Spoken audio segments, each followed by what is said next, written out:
E aí, gente, vamos voltar? 8h30? Bora. Opa. Então, vamos lá. Gente, Vamos. alô? Bora. Alô? Tudo certo aí? Sim, senhor. Então, vamos embora. Pessoal, estou aqui no escritório de arquitetura da minha esposa, inclusive. Uma ideia que eu tinha era organizar para vocês virem aqui, conhecer o escritório, como funciona, né? Logicamente, né, tinha esse projeto antes de toda essa situação, mas vamos ver, né, se a gente retomar aí a vida normal em pouco tempo, se a gente consegue tornar esse projeto realidade. Vocês se interessam? Vocês gostariam de... Opa, vamos sim. Claro. Opa! Com certeza, hein? Vamos esperar as coisas voltarem ao normal para Bom, né? Eu só vou pedir para quem não está com o microfone desativado, né? Cancela o microfone um pouco, porque está com o microfone aqui.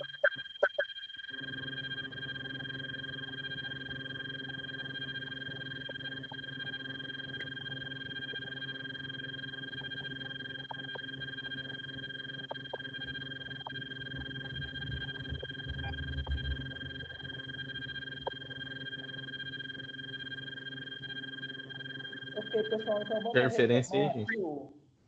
Alô? Alô, tudo certo? Professor, tá muito ruim a voz. Tem alguém Acho que com... alguém com o microfone ligado. Eu acho que tem alguém com o microfone ligado.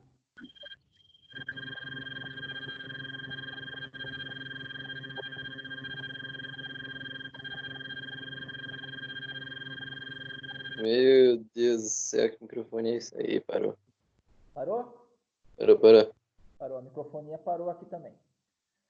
Então, beleza, vamos Vambora. lá. Então, voltando aí às aulas normais, a gente desengaveta esse projeto de combinar um passeio aqui no escritório da minha esposa.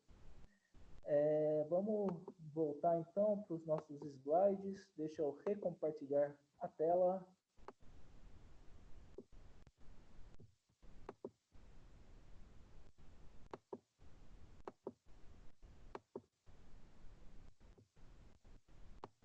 Todo mundo no slide aí?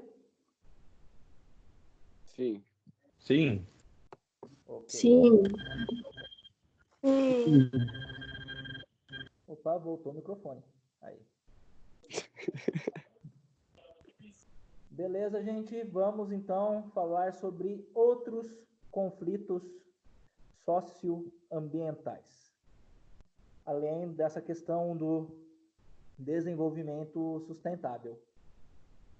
Um exemplo que entra aí na parte de conflito socioambiental são os conflitos comerciais entre os países por conta de políticas protecionistas. São as famosas guerras comerciais. A gente vem assistindo aí, nos últimos tempos, uma intensa, né, entre os Estados Unidos e a... E aí, professor, deu trevo aqui. Parou de compartilhar essa tela. Parou de compartilhar a tela? Ah, tem outra pessoa compartilhando no celular, parece. Deixa eu ver. Acho que é o Caio. Mano, acho Não, que não é eu bugou não, tudo filho. aqui. Tem alguém mexendo mesmo na transmissão. É o Lucas. É o Lucas. Eu? É, filho. Lucas Vieira. Sei lá. Não, eu não. Não é, não? Tá É. compartilhando. Parou. Agora volta aí, professor. Volta sim.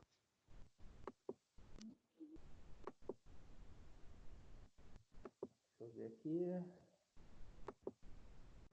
Então, tá aparecendo aqui em cima na tela que tem tipo um pontinho de gravação ainda, parece que tá gravando. Reapareceu a tela aqui? Sim. É o professor que tá gravando. Eu Ah, estou sorry. gravando a aula, tá?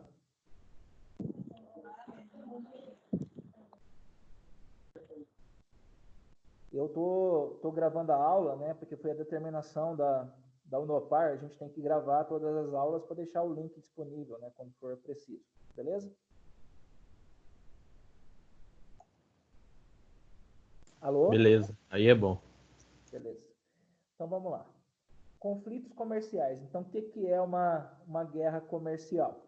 A gente tem lá a guerra comercial dos Estados Unidos com a China agora. O que é isso? O Trump fala lá, vocês estão vendendo seus produtos aqui nos Estados Unidos muito baratos, vocês estão acabando com a minha indústria, eu vou colocar aí imposto em cima dos produtos de vocês para seus produtos ficarem mais caros, né? Que daí a minha indústria consegue ser mais competitiva, consegue vender os produtos dela.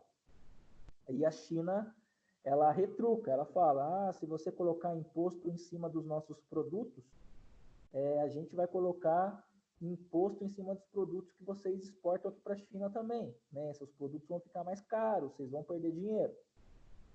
Então, isso que é uma política protecionista, né? Então, se eu sou um país que produz soja, né? Produz soja barata, eu vou vender essa soja barata para outro país que não produz uma soja tão barata como a minha, né? Tipo, se eu for vender soja para esse país, o pessoal, o povo desse país vai querer comprar a minha soja porque a minha soja é mais barata. Aí o que o governo desse país faz para proteger lá os produtores de soja deles? Vamos colocar imposto em cima da soja que o meu país está vendendo, né?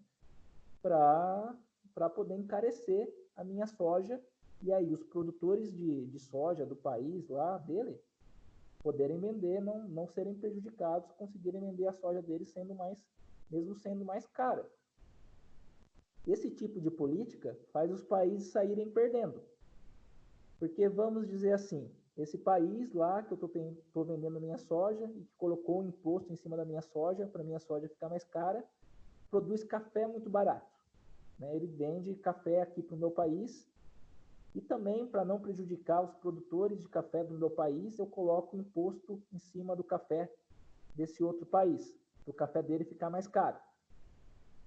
E aí eu estou criando uma guerra comercial que não beneficia ninguém, porque não é muito melhor. Tipo, se eu produzo soja barata, se eu sou bom em produzir soja, o outro país não vai se beneficiar de comprar essa soja mais barata, não vai ter soja em condições mais acessíveis para a população dele, e em troca, ele vai vender o café barato para mim. Eu não sou tão bom quanto ele em produzir café, eu vendo café mais caro, então eu vou importar esse café mais barato, se eu não colocar imposto em cima. Então, se os países concordassem, né, nessa questão, a vida da maioria da população melhoraria bastante. A maioria da população teria acesso a produtos mais baratos. Mas os países acabam ficando mais preocupados em proteger o curral eleitoral deles, vamos dizer assim, né? O pessoal, os produtores que fazem pressão, né? Que dizem que se entrar produto importado, a gente vai quebrar e tal, né? E aí acaba acontecendo essas guerras comerciais. Não é bom para ninguém, né? Então, por isso que em 1995 foi criada a Organização Mundial do Comércio, né, para intermediar a resolução dos conflitos econômicos e sociais. Se bem que no caso aí dessa guerra comercial do Trump com a China, a gente viu que a Organização Mundial de Comércio não conseguiu fazer muita coisa, na verdade, né? Eles não estão querendo escutar essa organização.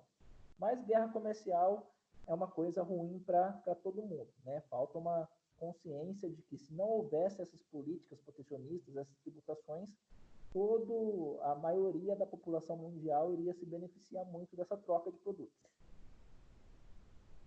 Outro tipo de conflito socioambiental, né, são os conflitos sociais contra o Estado. Né? Quando eu falo Estado, eu estou falando o governo. Estou falando o governo municipal, ou governo estadual, ou o governo federal, etc. Que tipo de conflito é esse? Né? Então, é quando a população reivindica moradia, saneamento básico, educação, transporte, melhores condições ambientais, enfim, né? Quando a população faz esse tipo de protesto.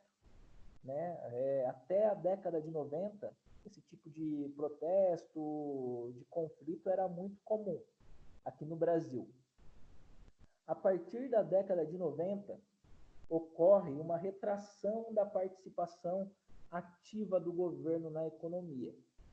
Por que o governo passou a participar menos da economia?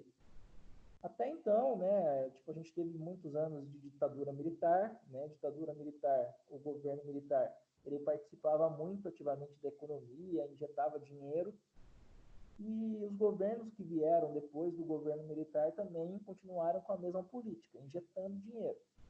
Isso causou consequências, né, muito graves, né, principalmente a questão que a gente já falou nas outras aulas da superinflação, né, da mega inflação, dinheiro perdendo valor todo dia e tal, né, isso gerou uma crise econômica.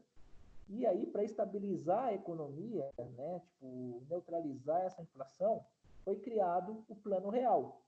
E uma das bases do Plano Real era a participação menor do governo na economia. O governo injetar menos dinheiro, né, na economia, né? O setor privado, ele tinha que se responsabilizar. As empresas, os empresários, ele tinha que assumir um protagonismo maior na questão econômica, não só o governo promover desenvolvimento econômico.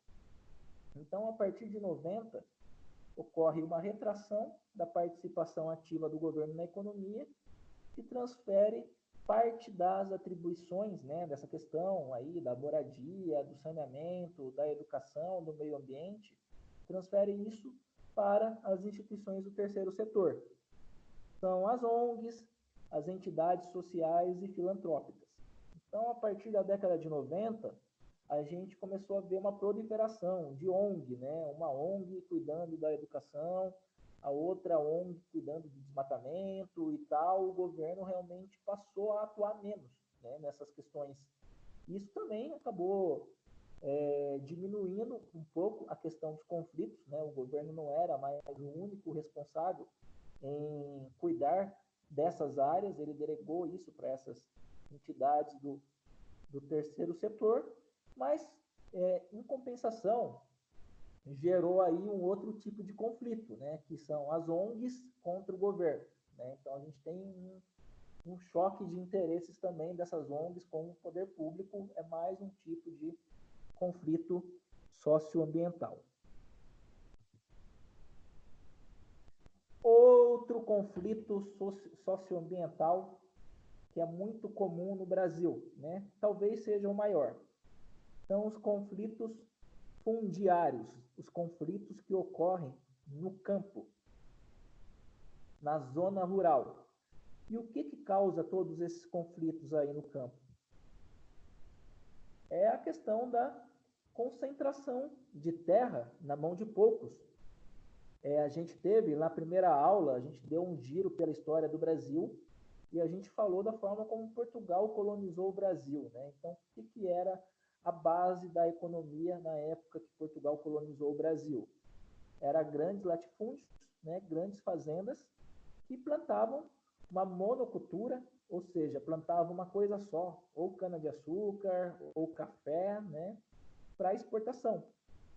Então, havia grandes concentrações de terra na mão de poucos desde o começo da história do Brasil. E isso foi sendo agravado ao longo dos anos, pela falta de regulamentação e fiscalização na distribuição das terras, né, dos terrenos.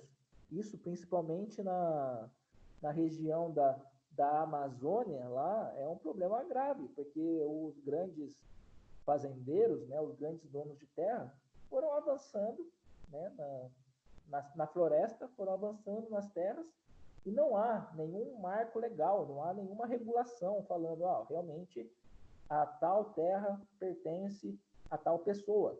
Foi uma ocupação ilegal. E isso foi gerando vários conflitos, porque com uma concentração de terra na mão de poucos proprietários, a gente tem uma população que depende uma população de trabalhadores rurais, né, de produtores rurais, que muitas vezes não tem onde plantar para a própria subsistência, né? Não tem onde plantar para comer.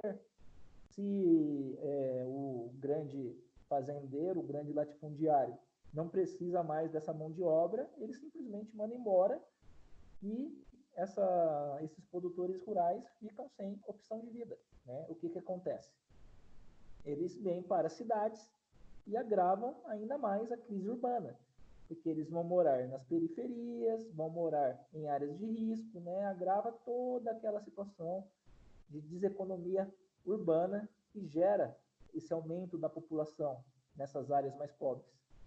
Além do que, né, gera um impacto ambiental muito grande, essa questão do desenvolvimento sustentável que a gente estava falando, porque a gente vê um intenso desmatamento, né, na Amazônia, principalmente, na região do Cerrado, que é a região lá de Goiás, Mato Grosso, Pantanal e tal, né, tipo, tem também bastante desmatamento por conta dessa ocupação de terras. Então, essa situação da concentração de terra na mão de poucas pessoas, na mão de poucos latifundiários, gerou, nos anos 80, a criação do MST, o movimento dos trabalhadores sem terra, bastante famoso, né? E a partir dos anos 80, com a criação do MST, esse conflito ficou violento, né? O MST, ele efetivamente invade terras improdutivas, então ele monta os acampamentos, muitas vezes o dono das terras reage de forma violenta, isso gerou uma série de mortes, de conflitos bem pesados no campo, até que em 1993 o Congresso Nacional estabeleceu que a improdutividade das terras caracterizava o não cumprimento da função social da propriedade, estabelecida na Constituição de 1988. O que é a função social da propriedade? A gente falou isso em algumas aulas passadas, né? Tipo, eu não posso, a minha propriedade, né, não pode ferir, não pode atrapalhar o funcionamento da sociedade como um todo. Então, eu não posso simplesmente fazer uma construção no meio de uma estrada que é utilizada pela população, né? Porque, eu acho que a minha propriedade, essa estrada faz parte da minha propriedade e eu vou construir alguma coisa aqui que vai barrar o caminho, né? Não, eu tenho que respeitar a função social da propriedade.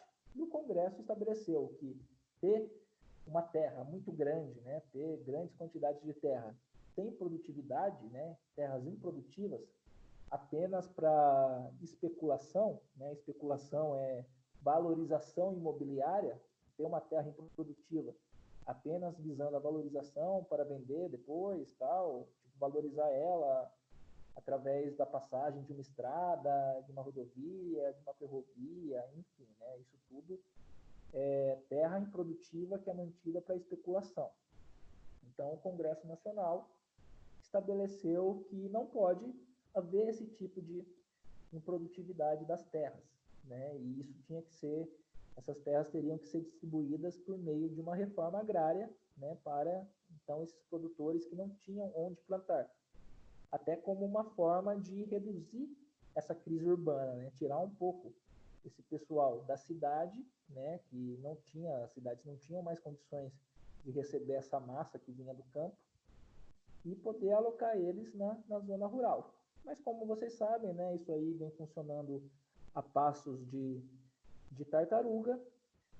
A questão do movimento sem terra é bem polêmica também, né? Vocês também devem saber disso.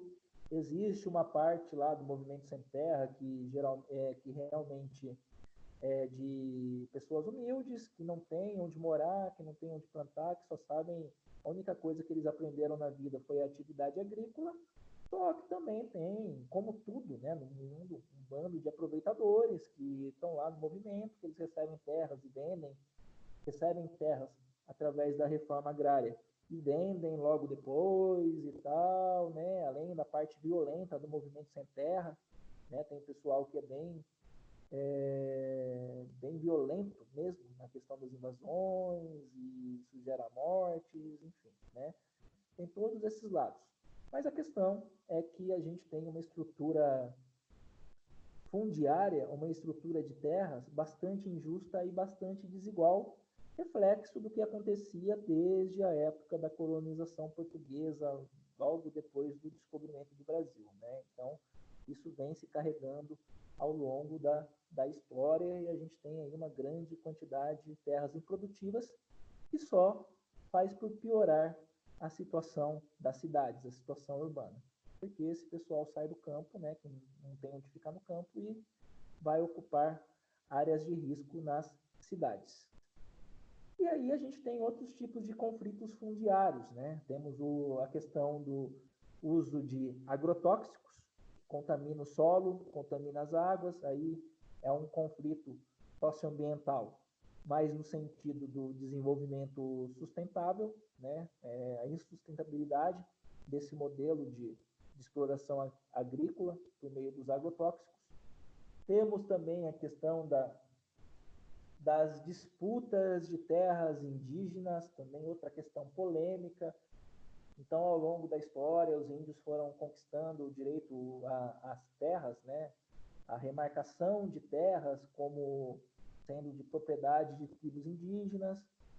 Esses grandes latifundiários, esses grandes fazendeiros acabam avançando nessas terras indígenas. Tem a questão, quem que merece a terra, é para produzir, não é para produzir, e isso também gera conflitos, muitas vezes violentos, né, entre os indígenas e esses proprietários de terras, né? Então a gente tem uma situação bem grave de conflitos fundiários que acontecem dentro do Brasil.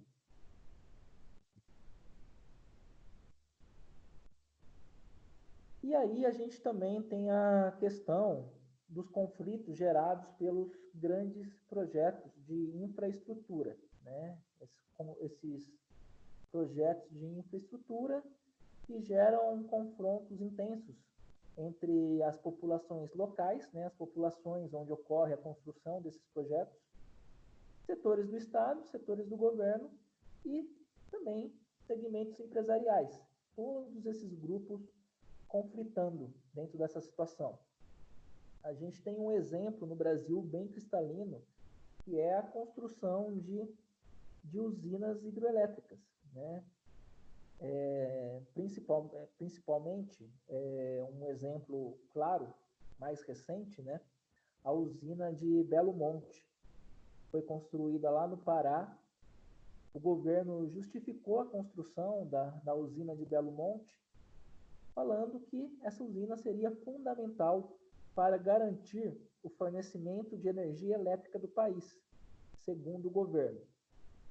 Está errado? Não está. Realmente essa usina era fundamental para garantir esse fornecimento de energia elétrica para os próximos anos. Só que uma usina desse porte gera uma série de impactos socioambientais, né? Como desmatamento, né? Vai cortar uma parte da floresta para construir a usina. A gente teve um desalojamento de mais de 20 mil pessoas, que é a população ribeirinha, né? A população que vive à beira dos rios da Amazônia. Essas pessoas foram desalojadas, não foi encontrada uma solução totalmente satisfatória para realocar essas pessoas em outros locais. Então a gente teve esse desalojamento. Uma usina hidrelétrica provoca, ao mesmo tempo, seca e alagamentos.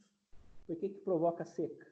Porque você represar, né, rios tão extensos, né, rios tão grandes como a gente tem na Amazônia, represar esses rios provoca uma mudança gigante no ciclo de chuvas, né, no ritmo de chuvas e tal. Isso provoca uma seca e também um alagamento de determinadas regiões. Para você conseguir represar a água desses rios, você acaba alagando algumas áreas, né? Isso tudo gera um impacto socioambiental. E aí é um conflito, né, pessoal, de difícil solução. Porque, por um lado, realmente tem uma parte que está certa. É necessário fornecer energia elétrica, né? Um país não anda sem energia elétrica. Mas não haveria alternativas, né, que pudessem gerar energia sem todo esse impacto socioambiental? E, na verdade, nós temos alternativas sustentáveis de geração de energia. Tanto a energia solar como a energia eólica, energia vinda do sol, né, energia gerada a partir dos raios solares, como a energia eólica, que é a energia gerada a partir do vento, Essas formas causam menos impactos socioambientais do que as usinas hidrelétricas. Por que então são construídas tantas usinas hidrelétricas? Primeiro, porque a gente tem uma situação no Brasil de rios fartos, né? A gente tem muita fartura de água, nessa questão principalmente da Amazônia, do norte do país, né? Muitos rios extensos.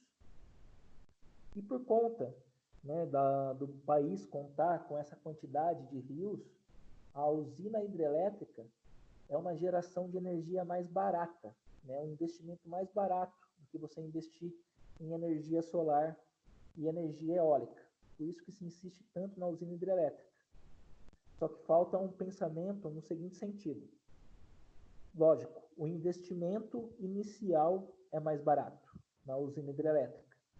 Mas e o retorno ao longo dos anos, né? Olhar o desenvolvimento sustentável, olhar para o futuro, né? Para os recursos naturais. Nesse sentido de investimento visando o futuro, né? Não pensar só no agora, a geração de energia solar e a geração de energia eólica é mais compensadora. Por mais que exija um investimento maior nesse momento, para o futuro, para as gerações futuras, esse investimento é muito mais viável do que a usina hidrelétrica. Beleza, pessoal? Estão comigo? Tá tudo bem até aqui? Sim. Estamos sim, senhor, de boa. Beleza. Se alguém tem alguma dúvida, alguém quer falar alguma coisa do assunto aí? Tá legal? Tá bacana? Tô falando grego? Como que tá? Não, tá de boa. Beleza.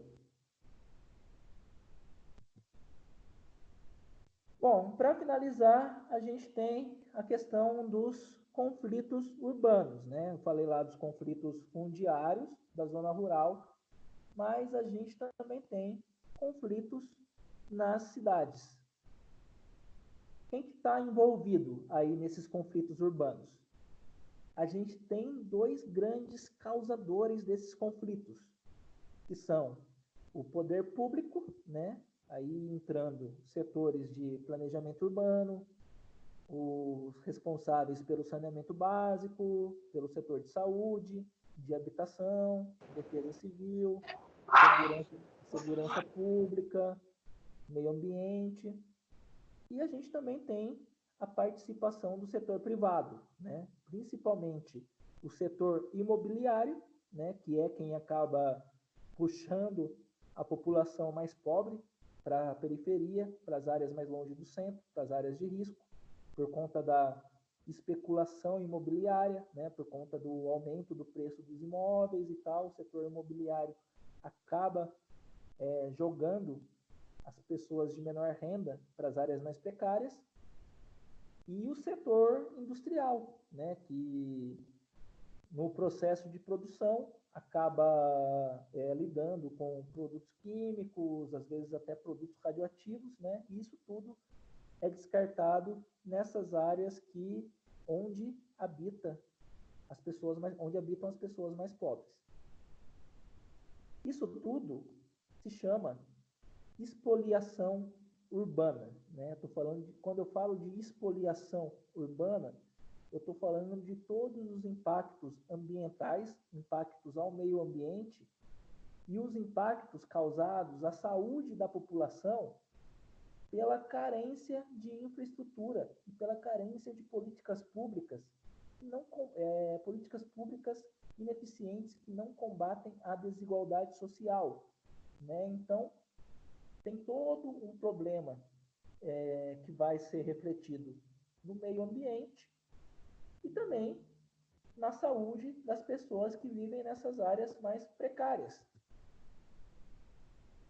A falta de saneamento básico e a carência de infraestrutura leva ao aumento das favelas, né, e dos prédios populares, das coabs, em áreas contaminadas ou próximos a lixões, né? Então a gente tem um monte de exemplo de favela que está do lado de aterro sanitário, de lixão a céu aberto, né? O pessoal vive ao lado daquele lixo todo.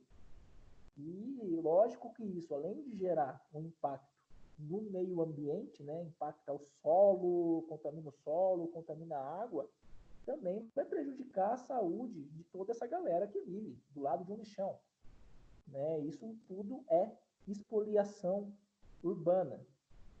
Isso, lógico, leva a um aumento da violência urbana, porque a pessoa ela está vivendo uma condição precária, né? Está lá com a saúde ferrada, porque vive em uma área contaminada, vive do lado de um lixão, ou toma água, não tem saneamento básico, a água está contaminada por produto químico, a água está envenenada por agrotóxico, né? Vivendo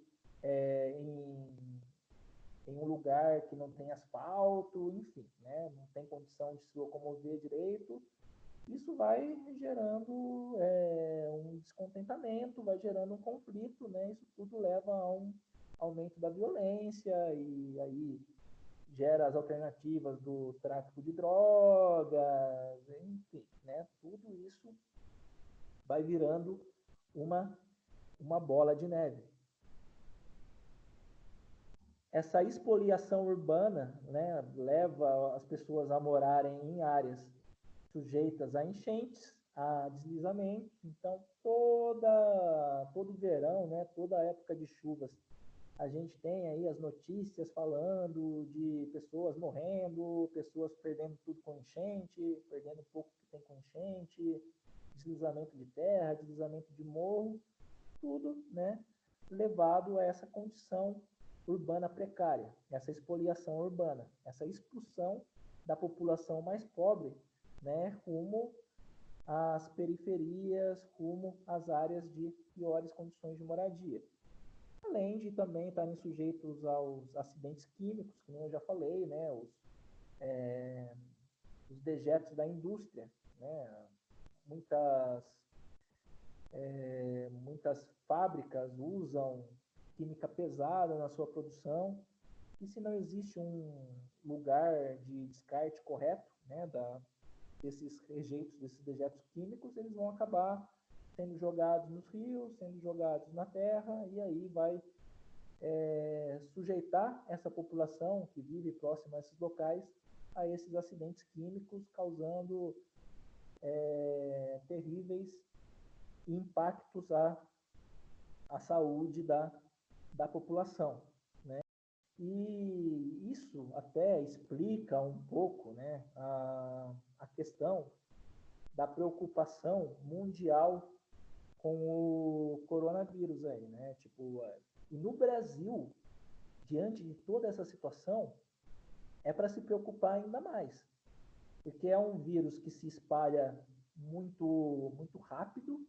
E se esse vírus entrar nessas áreas aí, que não tem infraestrutura nenhuma, imaginem esse pessoal já com todas as doenças que tem, né, decorrentes de todos esses impactos aí, ficando doentes ainda com um vírus novo que ninguém sabe ainda como curar, né? Então, se chegar o coronavírus nessas áreas mais precárias, a situação a gente prevê aí um caos muito grande. É lógico que tem, sim, a questão da economia, não dá para parar toda a produção por 2, 3 meses e tal, né? Tipo, senão as pessoas vão ficar sem salário, sem emprego, mas é necessário se ter alguma atitude mais urgente nesse momento, né, do início da propagação, para evitar que isso chegue também nessas áreas, e aí a coisa vire mais violenta ainda do que já está, né, fazendo um paralelo com a situação atual que nós estamos vivendo. Então, conclusões que a gente pode tirar aqui dessa aula.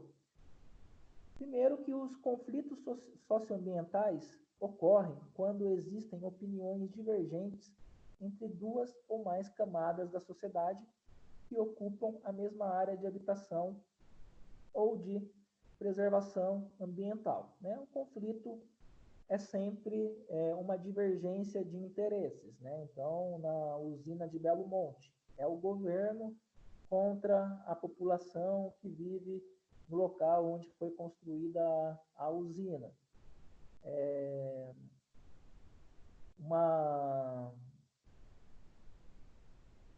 Lá no litoral de São Paulo, né? Acho que foi uma refinaria de petróleo, não sei se era da Petrobras, mas teve um conflito lá com a população que vivia ao redor. Por quê? Porque era o conflito do interesse da saúde da população contra a refinaria que estava despejando rejeitos de petróleo na água, no solo, né? Então, um conflito socioambiental é sempre uma divergência entre duas ou mais camadas da sociedade.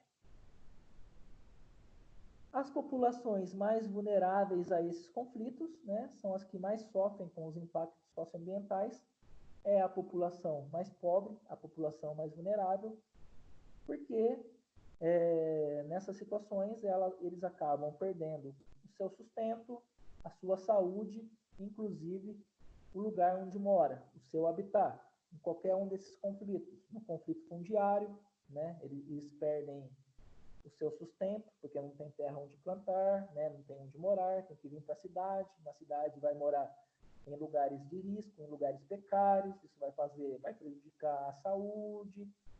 Então, a população mais vulnerável a esses conflitos é a população com menores condições de renda, né, com piores condições de vida.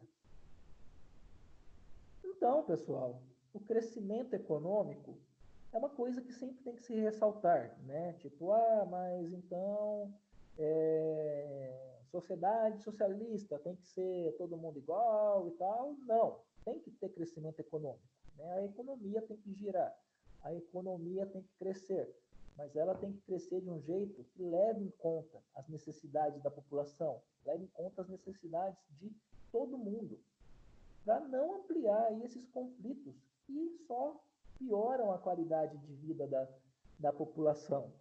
É necessário pensar no modelo de crescimento econômico que torne as pessoas mais ricas e os empresários, as pessoas que investem em capital, que correm o risco, eles têm que ficar mais ricos sim.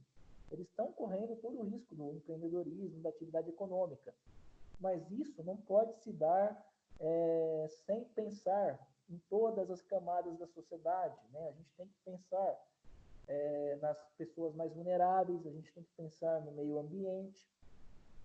Tem empresas que fazem trabalhos muito efetivos, né, nessa questão do desenvolvimento sustentável, né? Até no livro didático lá tem um exemplo muito real, né? Porque eu já tomei contato com essa política que eles utilizam, que é o exemplo da Ambev. A Ambev, ela reaproveita toda a água, né, que ela rejeita, né, na produção. Lógico que ela não reaproveita essa água na produção de cerveja, né? Isso aí é proibido até por questões sanitárias. Mas ela reaproveita nos banheiros, enfim, né, em outros processos que envolvem a utilização da água. Então, toda a água é reaproveitada. Assim como a Ambev, tem N casos de empresas que promovem o desenvolvimento sustentável. A gente tem a Natura, né, que faz um trabalho muito bacana com essas populações que vivem à beira dos rios lá da Amazônia. Então, eles compram os produtos que são, não produtos, né, as plantas, né, as ervas que são plantadas por essa população que mora lá à beira dos rios, né, utilizam essas plantas aí na produção dos cosméticos e tal. Então, tem N empresas que efetivamente realizam o desenvolvimento sustentável, né? Falta também um pouco do poder público, né? E isso não é de agora, tá? É o atual governo que não se preocupa tanto com o desenvolvimento sustentável. Nunca teve, pessoal. Isso aí eu falo desde que eu acompanho tudo que eu sei historicamente, nunca teve um governo que se preocupou efetivamente com o desenvolvimento sustentável, tanto com sustentabilidade ambiental como sustentabilidade social, né? Então, falta mais vontade do poder público, isso é desde sempre, em realmente realizar esse tipo de desenvolvimento.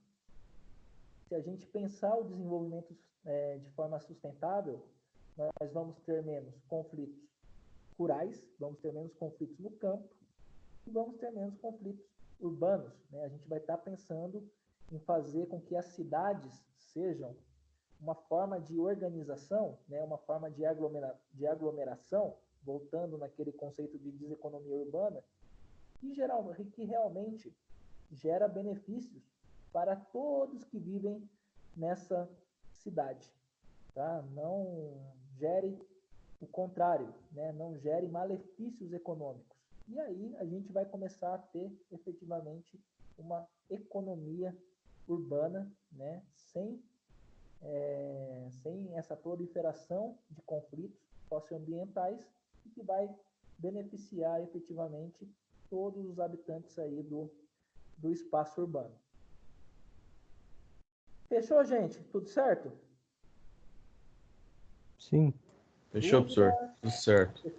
Sim. Beleza.